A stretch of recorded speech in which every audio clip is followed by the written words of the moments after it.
আসসালামু আলাইকুম। আমি শামীম রেজা মেহেরপুর থেকে। আপনারা জানেন আমরা নগদ এবং কিস্তির মাধ্যমে প্রত্যেকটি প্রোডাক্ট দিয়ে থাকি। তার ভিতরে স্ক্রিনে যেটি দেখতে পাচ্ছেন এটি আপনার ব্লেন্ডার, স্টিলের 3 বাটি ব্লেন্ডার।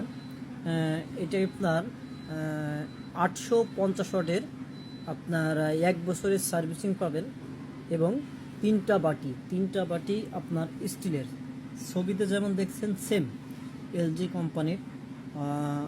আপনার এই ব্লেন্ডারটি আপনারা যদি কেউ ক্রয় করতে চান, আমাদের ঠিকানা মেহেরপুর কাথুলি বাস স্ট্যান্ড, মেহেরপুর বেলপাড়া গলি, এবং স্ক্রিনে দেওয়া নাম্বারে আমাদের সাথে যোগাযোগ করুন। আমরা নগদ এবং কিস্তির মাধ্যমে বিক্রয় করে থাকি। আসসালামু আলাইকুম, সব ভালো থাকবেন।